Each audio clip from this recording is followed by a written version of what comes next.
So 8 weeks ago, I found out my grandfather had cancer, and 1 week ago, I buried him. And while I was mourning the death of my grandfather, I also had to mourn for Ferguson. 1, because I wanted to say goodbye to my grandfather, and 2, because Mike Brown will never know what it's like to be laid to rest after living a full life like my granddaddy was. So this poem is my way of eulogizing my grandfather, and because I keep finding myself looking toward my elders as I try to find the answers for the future. So this poem is for my granddaddy. There was a jewel present in every conversation we had. In the 6th grade, I tried out for the flag football team. I never liked running, and I think I made the team because my hands were always bigger than my father. But when I made the team, you were the first person I told.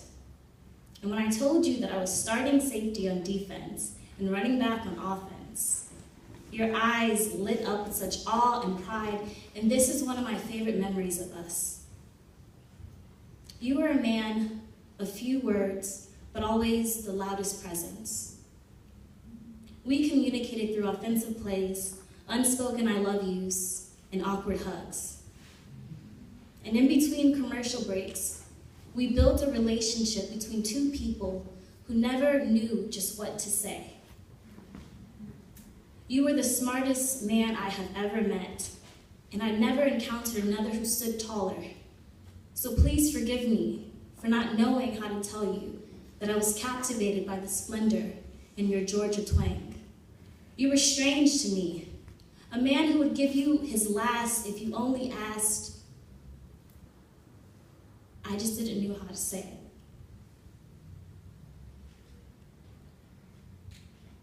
I didn't know how to understand your magnificence. I didn't know how to put you in a category. You were born on a small farm in 1935. 1 of 11, you learned scripture and hard work at an early age. You dropped out at the age of 10, so I understand the tears that creep into your eyes whenever you attend one of our graduations. You met my grandmother in 1961 and vowed to keep a bond honored by God to a woman with a sharp tongue and gap-toothed smile until the day you died. You loved 5 daughters in this world, and I have never seen women so dedicated to one man. At the age of 27, you moved into an all-white neighborhood, the second Black family to move north of the railroad tracks across 79th Street.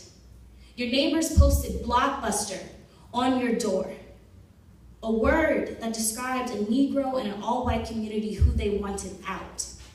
And when my mother asked you why you decided to be this radical, this trailblazer, you said the houses were just better. You wanted to be in Miami, a place where Black folks were honorable, strong, and there wasn't any crime. So I want to ask you, when did the value of life just vanish? Because I know you get weary of hearing about 6-year-olds who had their brains blasted out, of hearing about pregnant women who become homicide victims as they reach for the knob on their front door. The blood must cover the righteous because you lived a full life, a life full of great grandbabies, mowed lawns, wedding aisles, muddy waters, jerry curls, teenage daughters, football, and your world-famous cakes and pies. You were a good man, a fantastic man. And I pray that I will find others like you, but there are too many Black men being eulogized too soon after daybreak. Your eyes have seen slaves, Jim Crow, civil rights, and Obama, so I want you to tell me just what you think. I feel like my womb is destined to be a casket, and if I am blessed with sons, how do I teach them to be men like their grandfather was, in a world that keeps telling them they are not worthy? How do I teach them to walk with power in every footstep? I want him to know that he stands on the shoulders of giants whose names will forever tremble as they come from my lips. James Simon.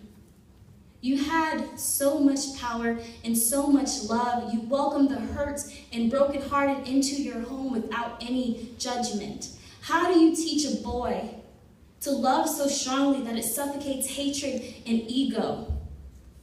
You loved Betty so fiercely that on the day of your funeral, she tiptoed with all that her arthritis could allow, and she kissed your lips with all the forever you can give a corpse.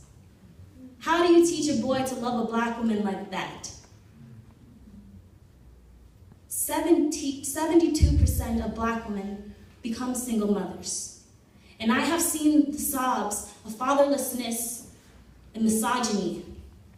How do you teach a boy to love daughters like Deborah, Jacqueline, Ollie, Felicia, and Jennifer, who knew that they were entitled to take up as much space as they wanted? How do you teach a boy? How do you teach a boy?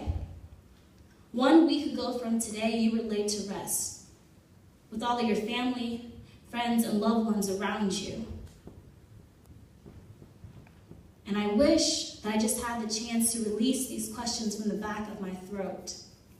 I wish that in between a commercial break, I just asked you, Granddaddy, please tell me how. Thank you.